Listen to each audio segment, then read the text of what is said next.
didn't go that well. Because they booed you.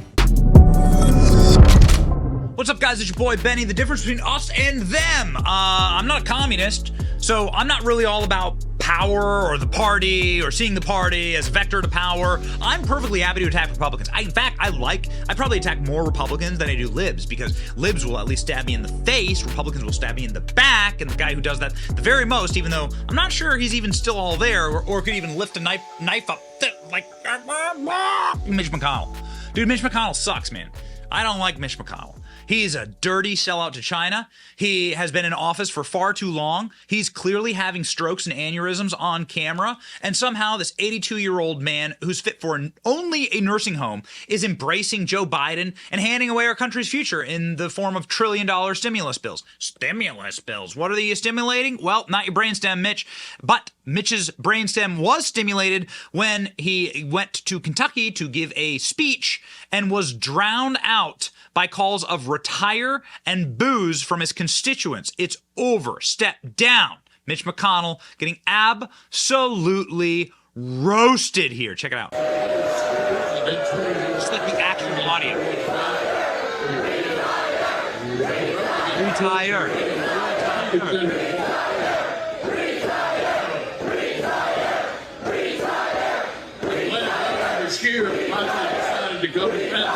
Oh, man. August, 180 years. You can't even hear it. But in the only thing to make time tearing down. Can't even hear it. It just gets louder and louder and louder and louder. I'm just like, states, come on.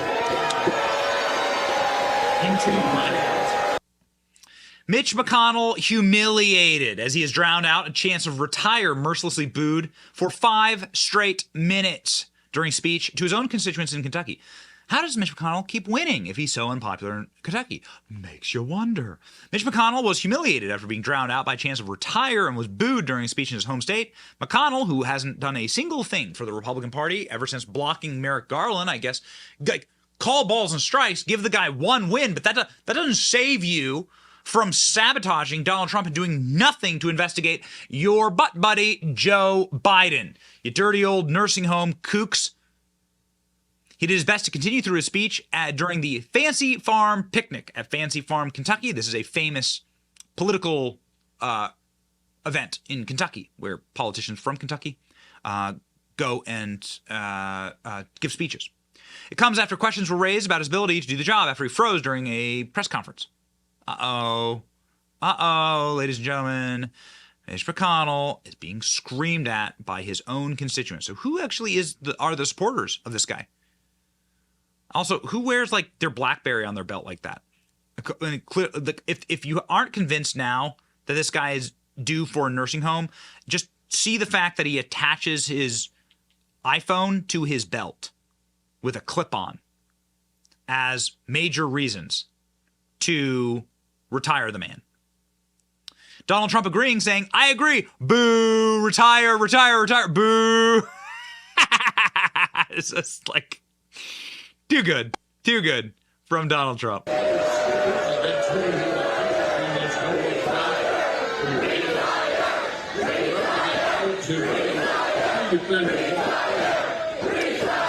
this was after, and this has obviously been amplified by the fact that Mitch McConnell had a stroke on camera, and nobody can convince me otherwise. That's what multiple medical professionals have told me.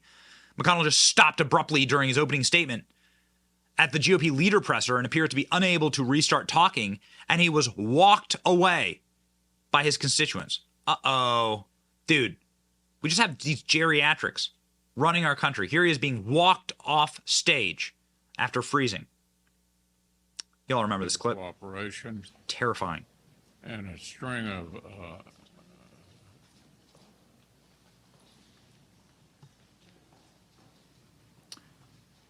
there you go. And there he goes. Doesn't know where he is. Doesn't know who he is. Look at his colleagues. They're like, what's going on? Excuse me. Okay, Mitch. Anything else you want to say? Or should we John Barrasso. Do you want to say anything else to the press? Do you want to say anything else to the press? John Barrasso, who's a doctor, has to step in and treat this man like a dementia patient. What is wrong with all this, and why I'm so against Mitch McConnell? I'm against him obviously on policy, on the policy standpoint, but I am deeply, deeply against him in the iconography of our political leaders being feeble, old, crotchety, dementia-riddled goofballs who like never, ever, ever have an instinct to like preserve this country. They only ever have an instinct to spend like drunken sailors at a whorehouse and to wreck the country on their way out, because none of these guys will be around. I mean, odds are none of these guys will be around 5-10 years. Okay, that's just the way God designed you, right? That's just the way it goes. Okay. So none of these people will be around. So why are we letting them make decisions for us? There are thresholds for how young you can be to enter federal office. There must be thresholds for how old you can be to enter office. If you want to see the absolute and total disgrace and shame of Mitch McConnell, we have the full video for you. We thought it'd be a public service to publish the entire thing. This is, of course, Mitch McConnell inside of his own state, a state that he has represented for nigh on 35 years, booing him off the stage. Into my veins. Watch. I just told David Beck his introduction is longer than my speech. Elaine and I are really excited to be back at Fancy Farm on behalf of the strongest Republican team we've ever run in our state. For those of you who keep count, this is my 28th Fancy Farm. My 28th Fancy Farm. I want to thank Father Venters and Stephen Elder for finding a way to keep Fancy Farm going, even with pork prices going through the roof. Thanks to the Kentucky State Police and local law enforcement who are keeping folks safe this weekend. Now here's the challenge for the police. Here's the challenge for the police. With the shutdown governor in charge, I'm sure state troopers are just glad to be on church property without having to tag license plates. My friends, I'll be honest, it's not hard for Republicans to look good these days. We're up against the folks who gave you record high inflation. We're up against folks who closed schools and then told you that teachers' unions know what's best for your kids. We're up against folks who'd rather let repeat offenders walk free than get tough on crime. I'm glad Governor Beshear finally decided to come to Fancy Farm. It's been the first Saturday in August for 143 years. But Andy only seems to make time for you all when he's staring down Election Day. Friends, I know a little something about beating Beshears. But let me tell you, Andy makes his dad look like a Republican. Steve Beshear, his dad, thought woke was what he did from his nightmare Senate race in 1996. But Andy, he speaks liberal with a California accent. So make no mistake, Biden and Beshear are as thick as thieves, and not just because they want to rob you blind in taxes. But don't take my word for it. Let's just look at Andy's record. He closed down businesses and schools while keeping liquor stores open. He shut down churches and sent state troopers to harass the faithful on Easter Sunday. And he's forcing the woke agenda on students and teachers. And might as well be running for mayor of San Francisco. Now, it's a good thing we have a Republican General Assembly keeping the governor in check. and fighters like Jamie Comer and Rand Paul in Washington holding Biden accountable.